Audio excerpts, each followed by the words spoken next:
Hi everyone, I hope you're well and welcome to the second part of my behind the scenes look at Nimisha and Aujas' amazing Indian wedding. So first, if you haven't already watched part 1, then please go back and do that. I will link to that up here.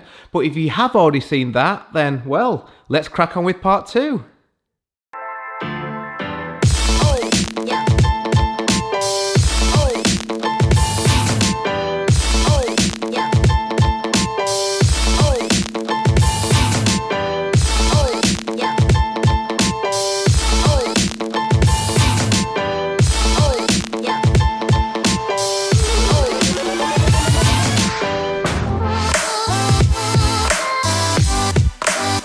So, in part 1 of this behind the scenes at an Indian wedding video, I showed you behind the scenes of Aujas' arrival at the venue and also Nimisha getting ready. And in today's video, I'm going to be taking you behind the scenes of the Hindu wedding ceremony and also the bride and groom portrait shoot. And at the end of the video, I'm going to show you some of the feedback which I received from Nimisha and Aujas after they received all their photographs. So, as you may already know if you've watched any of my previous videos, for the vast majority of a wedding day I use 2 cameras and 2 lenses. I have 2 Sony A9 bodies, one with a 35mm lens attached and the other with an 85mm lens attached. I've used this combination of lenses for a few years now and I find that it really works well for the way that I like to capture a wedding day. As you will also know from part 1 of this video, I also shoot the vast majority of the wedding day in a documentary style, so I don't want to influence anything. My view is very much that I am there to capture the day as it happens as opposed to influencing the day in any way, and that is exactly how I am working here. My ultimate aim is that when my bride and grooms look back on their photographs, they remember not only what their wedding day looked like, but more importantly how their wedding day felt. And I think they wouldn't really feel that way if their day was orchestrated by me setting up things and asking them to do things all the time. I want the emotion in the photographs to be completely natural. So to try and achieve that, except for the group shots and the bride and groom portraits, I do not interact with my couples on the day at all virtually. My job is to try and become invisible as fast as I can, because when I get to that point in the couple's eyes, all the moments and the emotion that I capture will be real and authentic.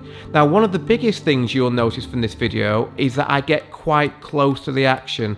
There is no right or wrong way to photograph a wedding. We all have our individual styles and that's good, but for me, the closer I am, especially when I'm using my 35mm lens, the more impact those photographs will have. I have made a video where I talk about getting closer in more detail, which I'll also link to up here if you'd like to see that one. I should also add that I had a second shooter at this wedding, my good friend and incredible photographer David Stubbs. There's actually a good chance that some of the images in this video will actually be David's, but it's hard to remember exactly which are which because we both use a Sony A9 and we also work in very similar ways, but I think that's a good thing sometimes that I can't really tell a difference because it shows that we work together really well as a team. Now, as you'll see, Nimisha and Aujas' wedding, especially the ceremony part as we are seeing now, was an absolute dream to photograph. The mandap, which is the structure which the ceremony takes place on, looked absolutely amazing. The flowers were beautiful, the sun was shining,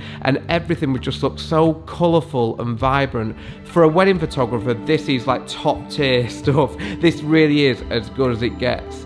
Now, photographing an Indian Hindu wedding also feels very different to photographing a wedding in a church, say. Now, the rules vary in churches, but in general, you're much more restricted, I've always found, in a church in terms of where you're allowed to photograph from. But with this wedding, as with all Indian Hindu weddings which I've been lucky enough to photograph, as long as you're respectful, you have so much freedom. And again, this all adds to Indian weddings just being so amazing to photograph. A full Hindu wedding ceremony usually lasts for around an hour, just as it did here.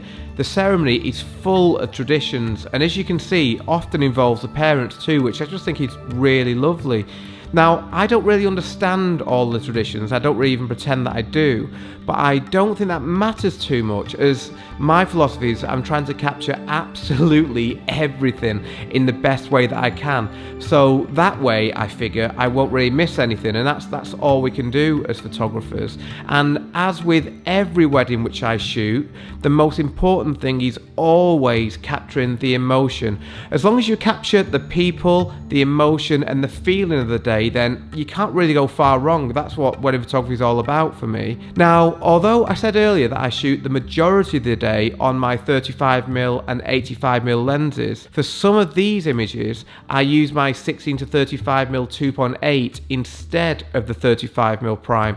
The reason for that is that I wanted the flexibility to be able to shoot wider and include more of the scene, because everything just looks so stunning. Also, I see my 35mm lens as being more of a documentary storytelling type lens, so I will often shoot at something like f4 with that lens, so using a zoom lens doesn't actually matter. It's so lovely watching this video back because, as you can see, everyone was just so happy. These are the wedding days when I actually feel guilty for even calling this work. Now, unfortunately, I only captured a small part of the ceremony on my GoPro, but hopefully this will still give you a good insight into an Indian wedding ceremony and how I photographed it. After the ceremony was finished, I took some group photographs, which Nimisha and Aujas had asked me to take, and then everyone had lunch. We had a short break then, and a short while after that, we then took Nimisha and Aujas off to take some portraits.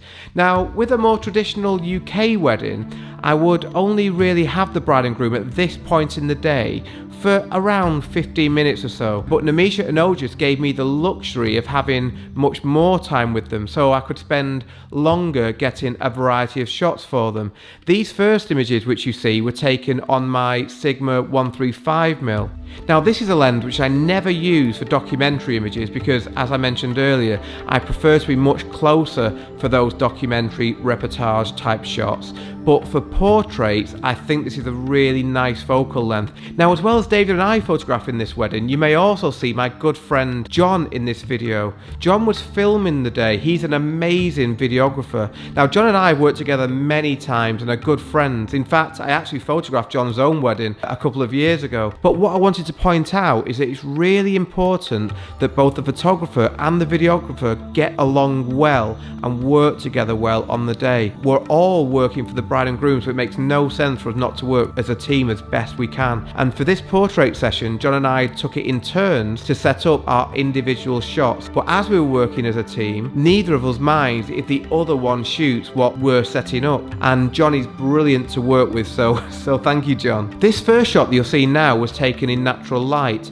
but for these images I use an off-camera flash to the left of the couple, just out of the shot. This is because at this point in the day it was a little bit overcast. We didn't really have any good light to play with, so flash worked well here. Now, luckily, a few moments later the sun came back out, so there was no real need to use off-camera flash again, as the natural light became really good. Now, for these shots, although I am posing Nimisha and Aujas, I'm doing so in a way which I hope doesn't make them feel like they're being posed. The direction which I will be giving them will be very simple and very relaxed. For this shot, for example, I won't be asking anything more than just asking Aujas to stand behind Nimisha and give her a hug from behind whilst just resting their heads nice and close together. That's as much as I will ever ask. I want the couple to feel as relaxed as possible, and also, if I can and the light is good, I will always try and use the natural light as best that I can. But importantly, I use that light in a way in which the bride and groom don't really realise that I am. Again, just going back to the fact that I don't want to feel like I'm posing them. And for almost all of these images, to get little reactions and nice moments between the couple, I will ask Nimisha and Aujas to play little games with each other. I have a few go-to games which I can ask my couples to play, which are more or less guaranteed to get nice little reactions. And by doing so, this is also another good way to make the couple feel more at ease. I think the worst thing which we can do as photographers is to say things like, okay, smile now and laugh now. It just makes couples feel really stiff and awkward. I know that's exactly how I would feel if I was being asked to do those sort of things. So I always say try and avoid that as best you can, and try and create the moment by using little games and allowing the couple to interact with each other. That way they're going to be themselves. Now, if you've watched my channel before, you'll know that I love shooting through things to create foreground bokeh. To do this, I always shoot at the widest aperture possible on the lens that I'm using and put whatever it is I'm shooting through really close to the lens. For this shot here, the pink colour in the foreground is from me shooting with a flower right close in front of my lens. Now, the other thing to note here is that I tend to start off my portrait sessions, just as I did here, by being physically quite far away from the bride and groom, often on my 85mm lens or usually my 135mm lens. Before, once a couple have warmed up and feel a bit more relaxed and at ease with the portraits, before I move in closer for the closer up 35mm images at the end. Now, it didn't really matter with Nimisha and Aujas to do that because I'd already photographed their engagement shoot and their civil wedding day, but for many couples, especially those who are a bit more nervous, and that's most couples that I work with, they're nervous about having their portrait photograph taken, I find that this approach can really help. So starting off with a longer lens further back, and then as they warm up and ease into everything, I'll move closer to them for the end shots.